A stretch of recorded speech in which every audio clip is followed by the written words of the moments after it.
The air grows heavier. It's not the weight of the end, but its premonition, a deceptive tranquility already carrying within it a small spark of strangeness. Imagine the silence of a morning that should be ordinary. The birds, those that always announce the day with their songs, have simply fallen silent. Dogs, confined to the yards of houses, scratch at the doors and let out low, continuous howls, as if sensing a storm that no human on the horizon can see. Then, from the top of the mountain that dominates the landscape, a column of smoke begins to rise. But it's not just any smoke. It doesn't dissipate in the wind. It rises straight, powerful, like a gigantic pine trunk opening into dark branches in the sky.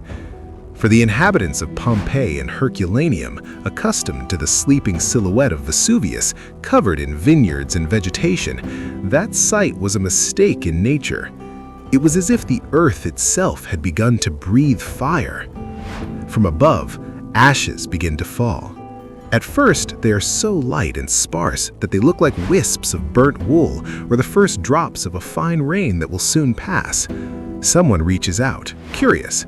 The particles cool on the skin. It's just ash, a minor inconvenience. It's not yet chaos, it's doubt. And it is in this space between doubt and action that tragedy finds its most fertile ground to grow.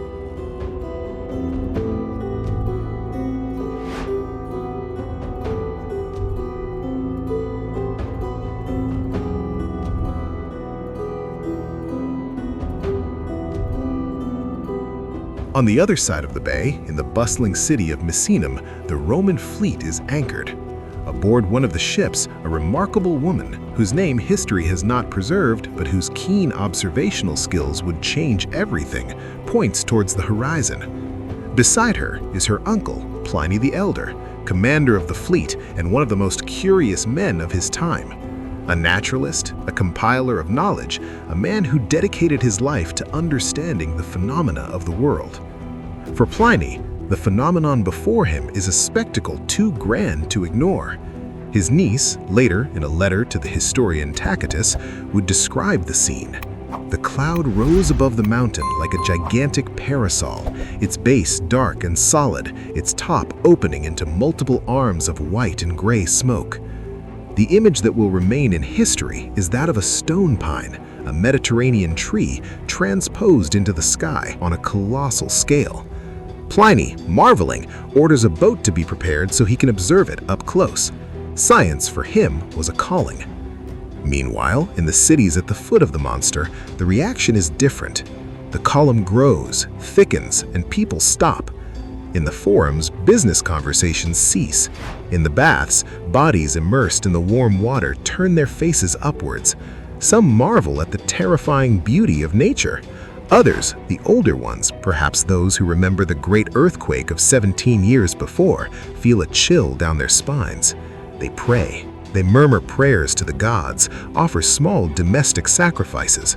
But no one flees. The city stopped to look at the sky, but not a single foot has yet moved towards the gates. Astonishment has paralyzed reason.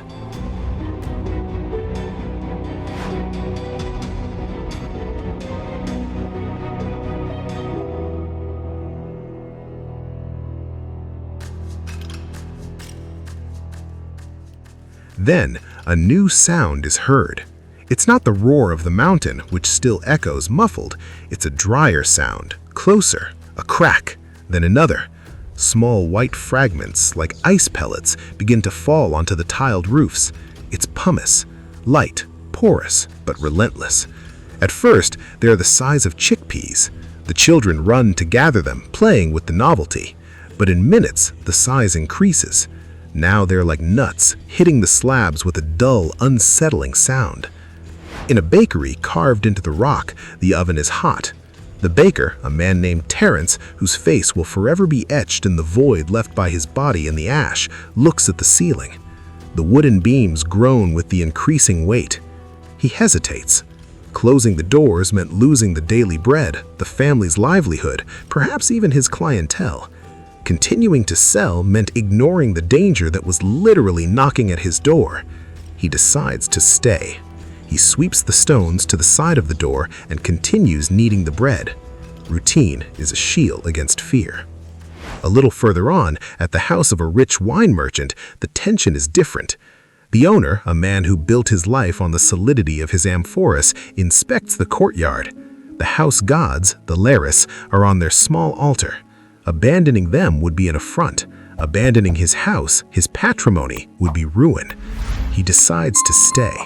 He gathers his jewels and takes refuge in the safest room, the cubiculum, hoping that it will pass. In the house of a more fashionable family, a bride, her face still painted for the ceremonies of her wedding that would take place in a few days, grips the arm of her future husband.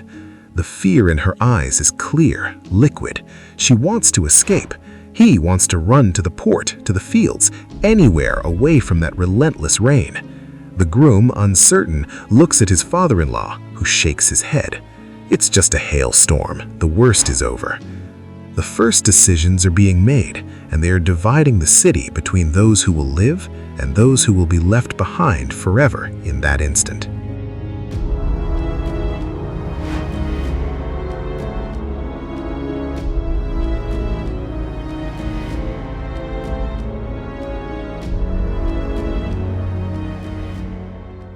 The layer of ash and pumice already covers the streets half a palm's thickness. Walking becomes an effort. Each step sinks into that gray carpet that burns slightly in the lungs. The air begins to thin, laden with sulfur and dust. And then, something impossible happens. The sun, which should still be high in the afternoon sky, begins to fade. The curtain of ash cast by the Plinian Column is so dense that it filters the light, transforming the day into an eternal and sickly twilight. The temperature drops. The golden light that bathed the colonnades of the temples gives way to a grayish, ghostly twilight. The shadows of the people lengthen and blend into the dust. In a few minutes, what was day becomes night. Not a serene night dotted with stars, but a dull, suffocating night, where the only light is that of the torches that the inhabitants light with trembling hands. Flames flicker on the facades of houses, revealing faces distraught with panic. The city that stopped to observe now moves in despair. Entire families stumble over the stones, carrying children in their arms, bundles with their few belongings, statuettes of their patron gods. The streets, once organized, become a labyrinth of pushes and screams. The question that echoes is no longer, "What is that?" but "Where are we going?" The artificial night and the real panic merge, and the tension, which had been growing like a musical instrument in an incessant crescendo, reaches an unbearable level.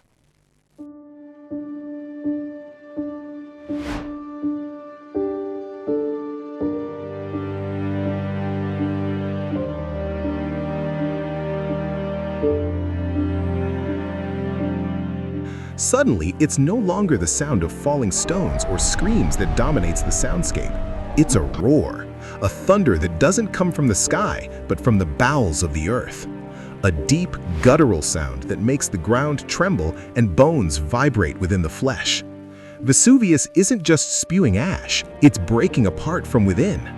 The pressure in the magma, accumulated over centuries, finds a violent path to the surface.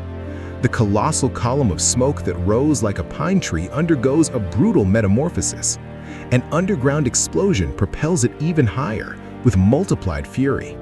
The top of the cloud opens into a terrifying mushroom cloud, and what were once pumice stones the size of walnuts are now volcanic bombs, incandescent blocks the size of fists and heads, falling like meteors, crushing roofs, breaking columns, setting everything they touch ablaze. One of these blocks hits the atrium of a wealthy house, opening a crater in the marble floor. Another destroys the stall of a street vendor, who seconds before had been trying to protect his merchandise. The sound is deafening. The ground trembles incessantly. The air becomes unbreathable, a mixture of hot ash and sulfuric gases. Panic ceases to be gradual. It is a violent wave that sweeps away any vestige of reason. Those who still hesitated, those who protected their belongings, those who prayed on their knees in their homes, now run. But for many, it is already too late. The streets are impassable, the roofs threaten to collapse, and a new and silent threat is already descending the slopes of the volcano. A wall of superheated gas and ash, the first pyroclastic flow, which will extinguish life in an instant. 6 hours to go.